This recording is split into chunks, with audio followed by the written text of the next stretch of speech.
Bien, entonces en la cápsula de hoy día, que sería la cápsula número 28, porque ayer en la cápsula 27 vimos el trastorno dependiente de la personalidad, ya leímos un caso también en la clase donde se ejemplificaba este trastorno, ya, y nos falta para terminar ver el trastorno evitativo o por evitación.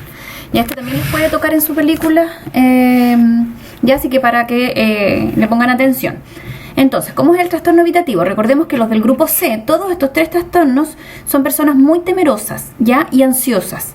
Lo que pasa es que tienen miedo a distintas cosas, ¿vale? El que vimos ayer, ¿cierto? El trastorno dependiente tiene miedo principalmente a estar solo y a tener que hacerse cargo de sí mismo y de la vida, ¿ya? El evitativo le tiene miedo a las situaciones sociales, ¿ya? Tiene una gran inhibición social, como dice ahí en verde, un patrón general de inhibición social, ¿ya? Y esta inhibición social no se debe, por ejemplo, el esquizoide también es inhibido socialmente, tampoco le gusta estar con otros, ni tener que socializar, ni hacer actividades en equipo, en grupo, ni estar con más personas.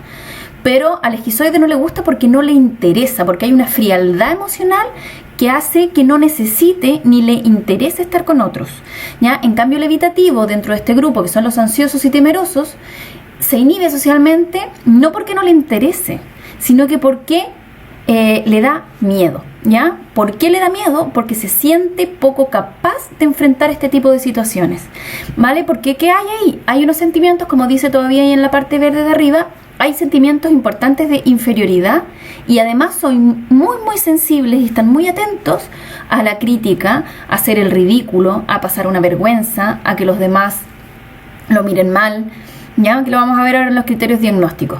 Y entonces prefieren como de alguna manera recluirse a la soledad, ¿ya? O a relaciones en las que ellos están muy seguros de que el otro no puede hacerles daño de vuelta, ¿ya? No puede evaluarlos negativamente, no puede decirles nada negativo, ¿ya?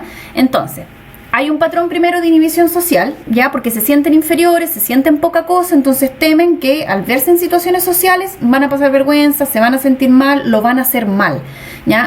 A una baja autovalía, por lo tanto sienten que van a hacer todo mal, ¿ya? Diferenciándolo del esquizoide entonces, que no les importa hacerlo mal, bien, les da lo mismo si los critican, les da lo mismo si les dicen algo bueno, simplemente no les interesa, ¿ya? Entonces, vamos viendo los criterios diagnósticos para este trastorno, ya que si les toca entonces este trastorno en su película, tienen que ir viendo cuáles de estas cosas se cumplen en el personaje y de qué manera se cumplen. Ya recuerden que el informe no es solamente traspasar texto a su informe, sino que tienen que aplicarlo al caso que ustedes están analizando de su película. Entonces, se tienen que dar 4, como mínimo, obviamente 4 o más, de estos siguientes ítems, que son 7. Ya los criterios diagnósticos son 7 para este trastorno. Primero, que eviten activamente trabajos o actividades que impliquen contacto con otros, ¿vale? Pero ahí no basta con llegar hasta ahí, ¿cierto? Porque si fuera solo hasta ahí, no sabríamos si yo les digo solamente eso. Miren, es una persona que evita trabajar con otros, o evita todas situaciones que impliquen un contacto interpersonal. Si les digo solo eso, ustedes no podrían saber si es un esquizoide o un evitativo, ¿cierto? Pero si siguen leyendo, ¿cierto? Evita trabajos o actividades que impliquen un contacto interpersonal importante debido al miedo a las críticas, la desaprobación o el rechazo. ¿Ya? Entonces ahí, con esa última colita, en realidad eso es lo que debería haber puesto en negro más que la primera parte, ahí te está diciendo que va hacia este lado el trastorno, ¿ya? Porque si dijera lo mismo debido a una falta de interés, distancia y frialdad emocional, nos iríamos para el lado más del grupo A, ¿cierto? Pero como estamos en el grupo C, aquí hay miedo y se evitan las cosas por miedo. En este caso, por miedo a las críticas, miedo a que lo desaprueben o a que lo rechacen. Entonces, para ellos estar en una situación interpersonal es exponerse a esto. Por lo tanto, les da miedo y por lo tanto lo evitan, ¿ya? 2, bueno, ahí va también las habilidades del psicólogo, ¿cierto? El minuto de la entrevista, de poner ojo, de explicarle, no quedarse solo con que las evitas, sino que indagar más allá. ¿Pero por qué las evitas? ¿Qué te imaginas que puede pasar si te enfrentas a una situación así? Piensa en alguna situación social en la que te hayas enfrentado. ¿Qué fue lo que más te complicó? ¿Qué fue lo que más te puso ansioso? Hay que indagar en lo que el paciente nos va diciendo, ¿ya? Para poder ir haciendo estas diferenciaciones y llegar obviamente a un diagnóstico adecuado. ¿Ya? Si nos quedamos solo con la primera parte y no indago más, no indago qué hay detrás de esa evitar actividades sociales, si me quedo solo con eso, no sé nada en el fondo, ¿ya? Sino que tengo que indagar en por qué esa persona en particular evita las actividades sociales, qué pensamientos, qué emociones hay detrás de esa evitación, ¿Ya? Que lo que más hacen en este trastorno es evitar las cosas, pero tenemos que ver por qué las evitan para decir que hay un trastorno evitativo de la personalidad. 2. Son reacios a implicarse con gente si no están seguros que van a agradar. ¿Ya? Entonces, claro, se implican y establecen relaciones de cercanía, de intimidad, principalmente con personas que han conocido de toda su vida, con su familia principalmente, nuclear, papás, hermanos, ¿ya? O alguien que se haya criado con ellos, personas en las que confían 100%, que están seguros ya que les agradan, digamos, de vuelta. Por lo tanto, que no tengan miedo a que los vayan a rechazar. Por lo tanto, lo que más les pone ansiosos son la gente nueva, por supuesto, porque no saben si van a gustar o no. Y está el peligro de ser rechazados, que es lo que temen. 3. Demuestran represión en las relaciones íntimas debido justamente a este miedo de avergonzarse o ser ridiculizados. Ya entonces, se reprimen mucho, ¿vale? Porque todo el rato están pensando, es que si digo esto puede pensar que soy un tonto, es que si demuestro esto que yo siento, puede que me rechacen. Entonces se limitan mucho, por lo tanto claramente les cuesta establecer relaciones de intimidad con gente que no sea su familia nuclear o personas que han conocido de toda la vida. Entonces se reprimen mucho, entonces necesita mucho tiempo como para llegar de verdad a ellos y que de alguna manera como que se suelten, ¿ya? Bueno, en esta película al que le tocó va a ir viendo todo este proceso, cómo se da. ¿Ya? 4. Que esté preocupado constantemente, en el fondo, por la posibilidad de ser criticado o rechazado en situaciones sociales, ya que uno en el discurso del otro se vaya dando cuenta que esa es la preocupación primordial, ¿cierto? Que lo critiquen o rechacen, ¿ya? 5. Están inhibidos en las situaciones interpersonales, porque, claro, por mucho que uno quiera evitarlas, en general hay situaciones interpersonales en las que tiene que estar, ¿cierto? Tengo que saludar a alguien en algún minuto, tengo que ir a algo donde haya más gente, no puedo encerrarme en mi casa. Bueno, alguno puede que, si va acompañado de agorafobia, por ejemplo, este trastorno, que es miedo a los espacios abiertos, la cosa se intensifica mucho más, ¿cierto? Y ahí estaríamos hablando de una persona que simplemente la inhibición llega al nivel de no salir de la casa para evitar estas situaciones y para además evitar, por ejemplo, que le den ataques de pánico que pueden ir acompañando a la agorafobia, ¿ya? Por lo tanto, cuando están en situaciones interpersonales, probablemente obligados, se inhiben mucho. Porque como se sienten inferiores, probablemente van a ser de los que están, pero no están. Están, pero están así calladitos, mirando el suelo, asintiendo al resto, pero no se van a atrever nunca a decir algo, a dar una opinión, porque como se sienten inferiores, sienten que todo el resto lo hace regio, todo el resto los miran y cómo se manejan, cómo hablan, cómo están tan tranquilos en esta situación, y yo aquí estoy muda y no puedo ni siquiera decir algo, porque siento que todo lo que diga va a ser ridículo, todo lo que haga va a sonar tonto, ¿ya? Entonces se inhiben mucho. Son personas en las que uno las ve constantemente en este tipo de situaciones más alejados, ¿cierto? Inhibidos. Si pueden irse a hacerle cariño al gato de la casa, probablemente los van a encontrar ahí, sin hablar con nadie, ¿cierto? Y en un rincón, o estando ahí, pero como que estando físicamente nomás, pero sin interactuar mayormente, a no ser que les pregunten directamente algo. Pero ellos no van nunca a hablar o a decir algo, a dar una opinión por iniciativa propia. ¿Ya? El criterio 6, se ven a sí mismos como socialmente ineptos, personalmente poco interesantes o inferiores a los demás. ¿Ya? En su discurso uno ve esto, de que se sienten tontos, poco interesantes, sienten lo que les decía recién, como que todo el resto lo hace bien, pero ellos hacen todo mal. Ya un poco este pensamiento dicotómico. Se ven como socialmente ineptos, ¿ya? Y se describen así, no, que en situaciones, cuando estoy con otros me pongo súper tonta, no, hago todo mal, no, soy un fiasco, no puedo.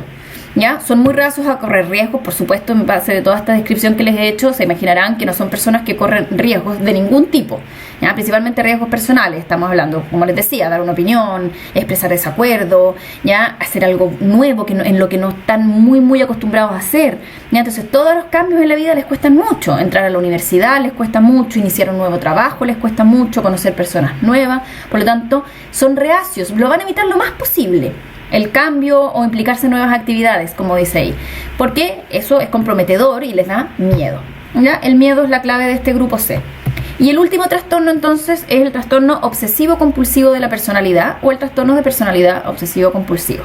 Ya les recordará entonces un poquito cuando vimos con Freud la personalidad anal, principalmente la personalidad retentiva anal, que estaba esta triada donde eran ciertos avaros, rígidos, ¿vale? Que hay acá entonces, hay un patrón de preocupación por el orden, el perfeccionamiento y el control. Esas son las dos cosas, el perfeccionismo, no perfeccionamiento. Son las tres cosas, la triada que describe esta personalidad, y son las tres cosas que más les preocupan al obsesivo compulsivo y de las que más tienen miedo de perder, de alguna manera. El orden, son ordenadísimos, perfeccionistas y controladores. ¿ya? Y este este control es mental e interpersonal, o sea, se controlan mentalmente a ellos, pero además tratan de imponer este control a los otros, ¿vale? Por lo tanto, son personas muy rígidas e inflexibles, que no tienen nada de espontaneidad y que además, lamentablemente, uno pensaría, chuta, una persona perfeccionista, súper controlada, ordenada, súper bien, lo va a hacer bien en los trabajos, va a ser una persona que va a llegar lejos.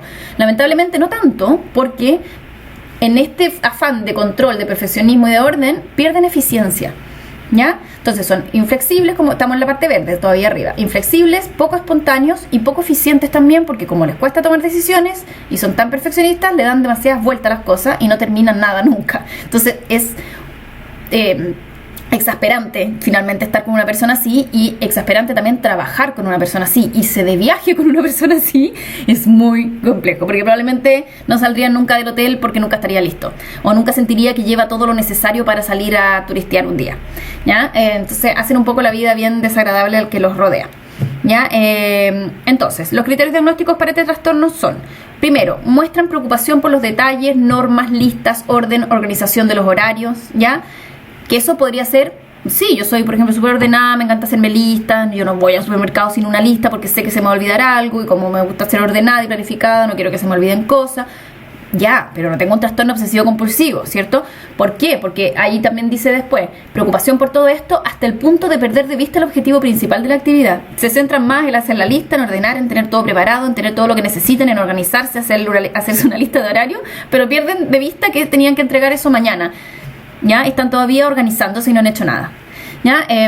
Dos, este perfeccionismo, ¿ya? Pero este perfeccionismo que interfiere, no un perfeccionismo entre comillas normal, de me gusta hacer las cosas bien y me gusta dedicarme y voy a hacer las cosas lo mejor que pueda, ya entendiendo que la perfección no existe en el fondo. Entonces, claro, el perfeccionismo finalmente es algo ilusorio, y en estos casos interfiere con la finalización de las tareas, lo que les decía, por eso pierden eficiencia, porque son tan perfeccionistas que nunca terminan lo que empiezan, porque nunca sienten que cumple con su exigencia, nunca se sienten satisfechos, ¿ya? Porque se ponen normas y exigencias demasiado estrictas, ya ridículamente estrictas, que se escapan de lo realista, ¿ya? 3, dedicación excesiva al trabajo y a la productividad. En general, cuando trabajan, ¿ya?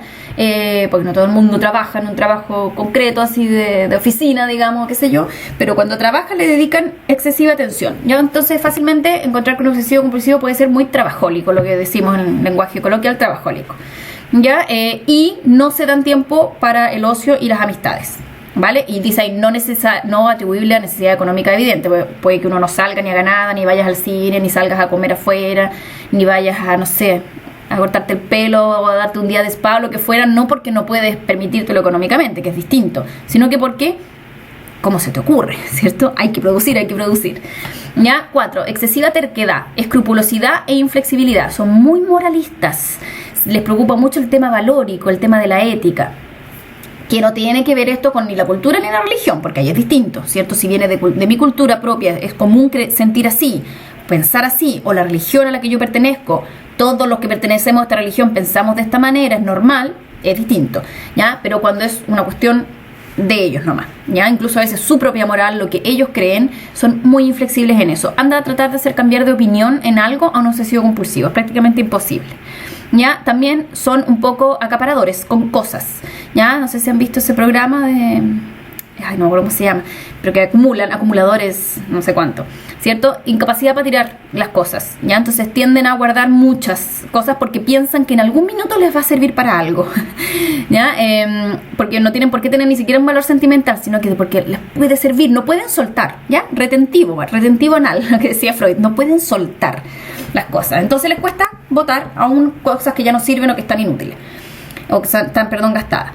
Son reacios también, 6, a delegar tareas o trabajos. Como sienten que todo el resto son un poco ineptos y ellos son los perfectos, les cuesta delegar tareas porque no confían en nadie más, y además sienten que nadie va a hacer las cosas tan bien como ellos, ¿ya? Porque nadie se va a someter a sus mismas reglas irreales de perfección.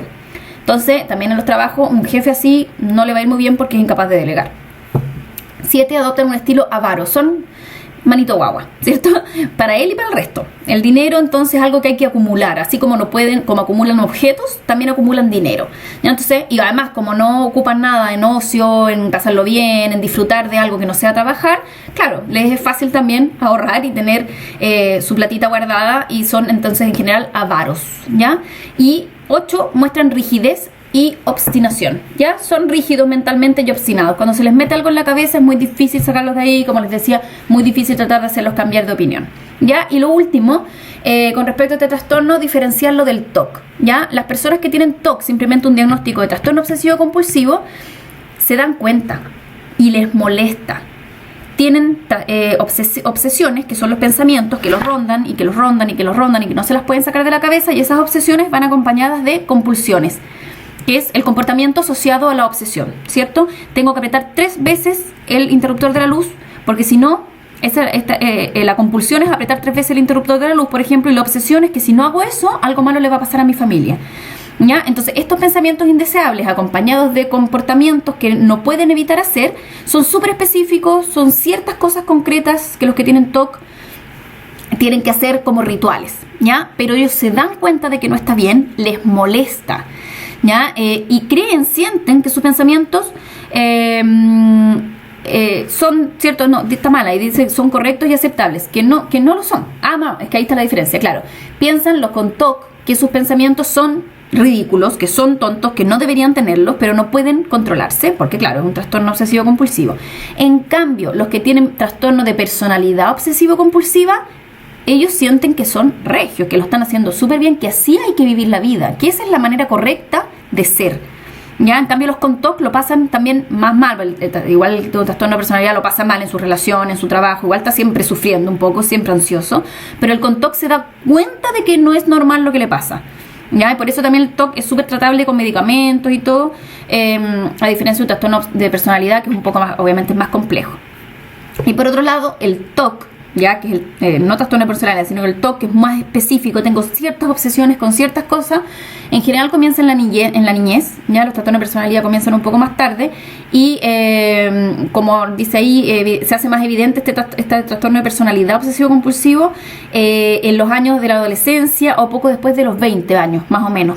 Ahí se empieza ya a ser evidente y se puede hacer un diagnóstico. En cambio, el TOC lo pueden tener niños, ya que uno ve que hacen cosas repetitivamente, que se devuelven 3 veces. Yo tenía una amiga que cortaba el teléfono y lo volvía a tomar y a escuchar para asegurarse de que se había cortado bien la llamada. Entonces no se podía cortaba el teléfono de casa, no celular, teléfono normal, lo cortaba y tenía que volver a levantarlo, porque si no se podía quedar tranquila y no podía seguir hablando porque sentía que la podían estar escuchando, que no había cortado bien. Entonces cortaba y después volvía y siempre. Lo mismo, este ejemplo de la luz también le pasaba a ella, y era con esa ese pensamiento de que le iba a pasar algo malo a su hermano chico, por ejemplo, si no apagaba y prendía 3 veces la luz del baño y cosas así, de volver a donde llegaba a la cocina y sentía que tenía que volver a ir a su pieza, y ya si lo hacía 2 veces o 3 veces se podía quedar tranquila. Y eso es un TOC simplemente, y ella lo pasaba mal, tomaba medicamentos y se daba cuenta de que tenía estos pensamientos que eran intrusivos. Ya en cambio, el que tiene un trastorno de personalidad es más difícil porque son rígidos y sienten que está bien como ellos hacen las cosas. Esas son las principales diferencias entonces entre un TOC y un trastorno obsesivo compulsivo. ¿Ya? Terminamos entonces con los trastornos de la personalidad, y la próxima semana terminamos con otro